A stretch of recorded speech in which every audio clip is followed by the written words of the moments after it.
¿Qué tal están? Bienvenidos. Filosofía de Javier Sádava. Realmente este es un gran filósofo español que ha publicado bastantes libros y que realmente es conocido a nivel de España, a nivel internacional. Y en este vídeo lo que pretendo es tratar algunas de las cuestiones que él desarrolla en sus libros, como por ejemplo la eutanasia, la libertad de conciencia o la inteligencia artificial y otras muchas cuestiones. Y de esta manera voy a dar más a conocer su filosofía, aunque ya es de sobra conocida, pero a modo divulgativo quiero explicar algunas cuestiones sobre su pensamiento. Podemos decir que la filosofía de Javier Sádava supone una razón laica, una ética cotidiana y una lucidez en tiempos confusos. Javier Sádava Garay nació en 1940 y es uno de los filósofos más singulares, lúcidos y combativos del pensamiento español contemporáneo. Está a medio camino entre el rigor académico y la divulgación crítica, entre la especialización en filosofía del lenguaje y la bioética aplicada. Su obra es un esfuerzo constante por desmontar dogmas, por ejemplo, iluminar zonas oscuras de la vida cotidiana y también dar voz a una ética no autoritaria, sino razonada, libre y laica. En este sentido, también hay que decir, en cuanto a su trayectoria biográfica, que es doctor en filosofía por la Universidad Pontificia de Comillas y también por la Universidad de Münster en Alemania. Sádava ha desarrollado buena parte de su carrera como catedrático en la Universidad Autónoma de Madrid, donde ha destacado también por su defensa radical de la libertad de pensamiento y también es evidente su compromiso con el laicismo y su crítica a las instituciones religiosas como aparatos de poder más que como cauces de espiritualidad. Sus libros, entre los que destacan Ética para Alicia, La moral como anomalía, las razones del antimilitarismo o Ética laica, abordan con lenguaje claro y provocador temas que otros abordan con circunloquios: la eutanasia, el aborto, la muerte digna, también la religión, el lenguaje de la ciencia, la fragilidad de la verdad y otras muchas cuestiones y temas. Lejos de la torre de marfil universitaria, Sádava baja al ágora, a la plaza pública, y piensa en voz alta. Por eso ha escrito para el gran público, ha debatido en medios de comunicación, ha pisado manifestaciones, ha tomado partido y no es un filósofo encerrado en sí mismo, en su obra. Es un filósofo que vive lo que piensa y lo que piensa lo expresa con una gran honestidad intelectual que hoy no abunda. Y además hay que decir que, por ejemplo, filosofa sin dioses. El laicismo para él es la condición de la lucidez. De hecho, la filosofía de Javier Sádava comienza por una renuncia, la renuncia a la autoridad. No hay textos sagrados, ni textos que sean dogmas, ni revelaciones que puedan sustituir al examen racional, al examen crítico. La filosofía para él es hija del asombro, pero también de la crítica. Y en un mundo donde la religión todavía pretende legislar conciencias, la primera tarea del pensamiento es liberar al individuo de toda tutela moral no elegida. Este es el planteamiento también de Sádava. Además, este pensador no niega la espiritualidad. Lo que combate, en definitiva, es la religión como institución de poder. Las iglesias, sostiene, han suplantado al misterio por el dogma, a la libertad interior por la obediencia externa. Por eso propone también una ética laica, una ética que no necesita del cielo para ser justa, ni del castigo eterno para ser eficaz. La ética, dice, es asunto humano, no celestial. Y también considera que el laicismo no es antirreligioso, sino posreligioso. No niega la posibilidad de creencias religiosas, pero exige que ninguna creencia se imponga a los demás. Es una posición de respeto al pluralismo de pensamiento y de defensa de la razón. Para Sádava, además, la laicidad del Estado no es solo una opción política, sino una necesidad filosófica. Solo un marco laico, garantiza que los ciudadanos puedan realmente pensar, sentir y vivir sin que se les impongan normas morales. revestidas de sacralidad. En este aspecto, pues él es muy claro en sus libros. En este punto, además, se distancia tanto del relativismo posmoderno como del autoritarismo moral. Su ética no es todo vale, sino valen aquellas razones que puedan sostenerse sin violencia, sin mentira, sin dogma. Y eso requiere pensar sin red, asumir el vértigo de la libertad y construir el sentido sin apoyarse en ficciones cómodas. Y esto es algo que supone una cierta valentía, sin duda. En ese sentido, pues podemos pensar que la ética puede entenderse como una elección personal, y uno de los núcleos más importantes del pensamiento de Sadava es precisamente su percepción y su concepción de la ética como campo abierto de responsabilidad personal. Frente a las morales heterónomas, impuestas desde fuera por tradiciones, por costumbres o por autoridad religiosa, él reivindica en cambio una ética autónoma en la que cada uno, en diálogo con los demás, construya sus propias normas en función de la coherencia, la justicia y la compasión, que son grandes valores éticos también a la vez. En la moral como anomalía, Sadava, por ejemplo, sostiene que la moral tradicional ha sido históricamente un conjunto de normas impuestas para precisamente mantener el orden social y también para reproducir jerarquías. Las religiones han sido, de hecho, grandes administradoras del deber, pero también del miedo. Han vinculado la ética al castigo y la han separado del placer, del cuerpo y del deseo. Y eso, a su juicio, no es válido, no es correcto, no es adecuado. Frente a esta visión, propone una ética más modesta, más humana, más consciente de su fragilidad. No se trata, por tanto, de dictar normas universales, sino de aprender a vivir bien con los demás.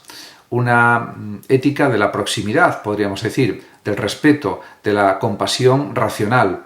Una ética que no dicta cómo vivir, pero que ayuda a pensar en cómo hacerlo de forma menos injusta y más apropiada.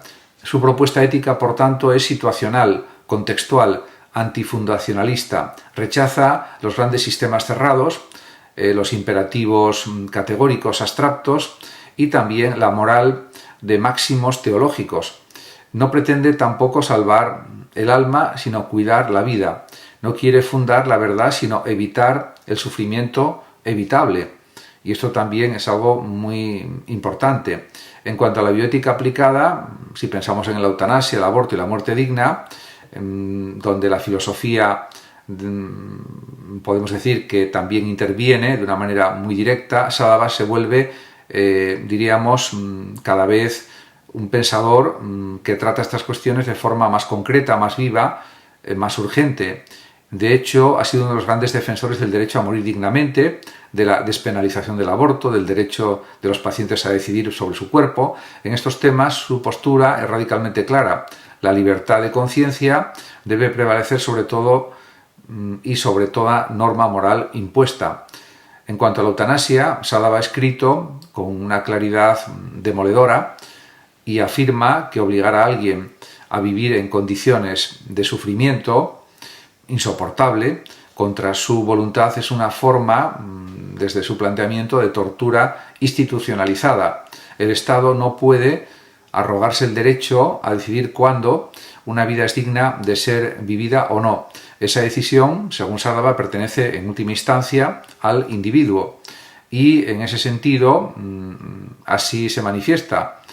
Dice él mismo: la muerte es una parte de la vida y como tal debe ser vivida con dignidad, no como una derrota, sino como una elección. La eutanasia, entonces, para Sadava no es un acto de desesperación, sino un acto de soberanía sobre uno mismo. En ese sentido, no es una negación de la vida, sino una afirmación de la libertad en la vida, podríamos decir también. Respecto a la cuestión del aborto, sostiene que la mujer es la única autoridad sobre su cuerpo y la discusión para él no es metafísica cuando comienza la vida, sino ética y jurídica. ¿Quién tiene derecho a imponer a una mujer continuar un embarazo no deseado? En este debate la filosofía de Sadava se alinea con una ética del cuidado, del respeto también a la autonomía y del rechazo a toda imposición basada en doctrinas religiosas. En este aspecto, bueno, se puede discrepar de estos planteamientos y tener otras opiniones, otras ideas al respecto, pero él es lo que manifiesta. En cuanto al lenguaje, la verdad y el sentido, la filosofía analítica se puede entender también en clave ética.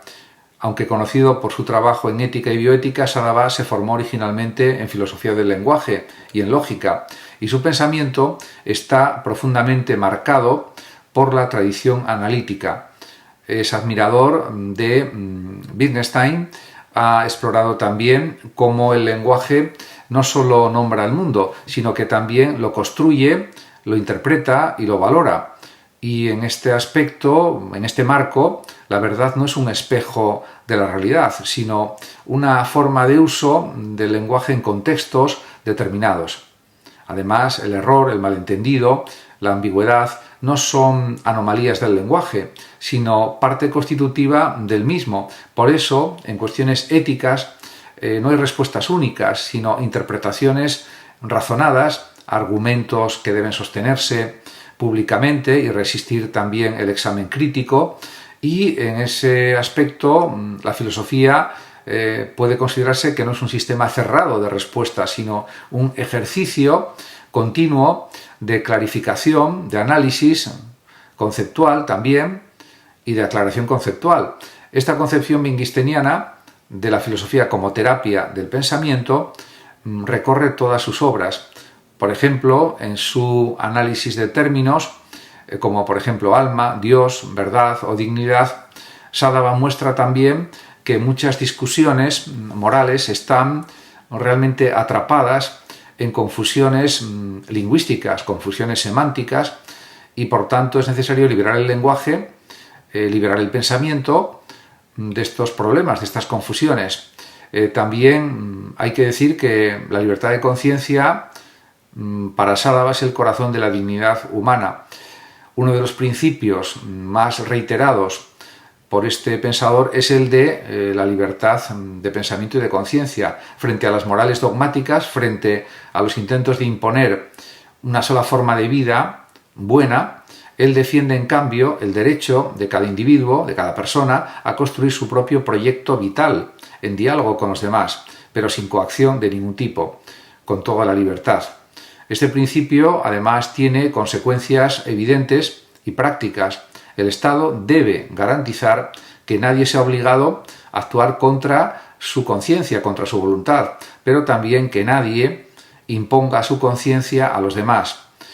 Por ejemplo, un médico puede tener objeción de conciencia frente a la eutanasia, pero no puede impedir que otro médico la practique si el paciente lo ha solicitado legalmente. También es verdad que existen los cuidados paliativos, que a mi juicio es lo mejor, y además la libertad no puede ser usada para negar la libertad de otros, eso es evidente. Además, en un contexto de pluralismo cultural, la libertad de conciencia se convierte en el principio regulador más justo. No se trata, por tanto, de construir una ética o una moral única, sino de garantizar que todas las morales, todas las éticas que respeten los derechos fundamentales puedan realmente coexistir. Para ello es imprescindible también un marco laico, según Sadava, que no privilegie ninguna cosmovisión religiosa ni tampoco ideológica. Además, también él analiza lo que representa la inteligencia artificial en el mundo actual, los algoritmos, y también supone cómo será la ética futura. Aunque Sadava no ha centrado su obra en la filosofía de la tecnología, su enfoque ético y su atención a los problemas actuales permiten aplicar sus ideas al debate contemporáneo, especialmente sobre inteligencia artificial. Frente a una tecnocracia sin alma, su ética, la ética de Sadava, nos recuerda que los algoritmos no son neutrales, que toda tecnología incorpora decisiones morales y que la responsabilidad no puede delegarse en máquinas, en ordenadores, en computadoras. En ese sentido, desde una ética de Sadava, sadaviana, podríamos decir, el problema no es que las máquinas piensen, sino que dejemos de pensar nosotros. no es que los algoritmos cometan errores, sino que abandonemos el juicio crítico en nombre de la eficiencia. En este aspecto, la automatización, sin un marco ético, puede devenir al final en una clara deshumanización, que es totalmente indeseable. Por ejemplo, el uso de la inteligencia artificial en decisiones médicas, judiciales o laborales requiere principios muy claros de justicia, transparencia y responsabilidad. No basta con que el sistema funcione, debe ser justo. No basta tampoco con que acierte, debe respetar la dignidad de las personas. Y esa dignidad no puede ser calculada por ninguna fórmula, por ningún algoritmo. Además, Sadaba señala que es muy importante la autonomía y la responsabilidad en las personas y ofrece una brújula ética para esta nueva era. Nos recuerda también que lo humano no está en la perfección, sino en la capacidad de deliberar, de razonar, de reflexionar, dudar, elegir y sobre todo cuidar también. Por tanto, una filosofía comprometida supone vivir pensando y pensar viviendo, y esto es algo absolutamente necesario. Por tanto, no es un filósofo de biblioteca, Javier Sadaba, aunque ha leído más que muchos otros filósofos, tampoco es un pensador de fórmulas, aunque domina la lógica, y su filosofía es ante todo un ejercicio de lucidez en un mundo confuso, y es una filosofía que no quiere escapar del mundo, sino habitarlo, vivirlo mejor, y que no busca la verdad eterna, sino la justicia concreta. Muchas gracias a todos por su atención y hasta mi próximo vídeo. El que lo desee puede compartir este vídeo, darle like o suscribirse a mi canal de YouTube. Hasta pronto.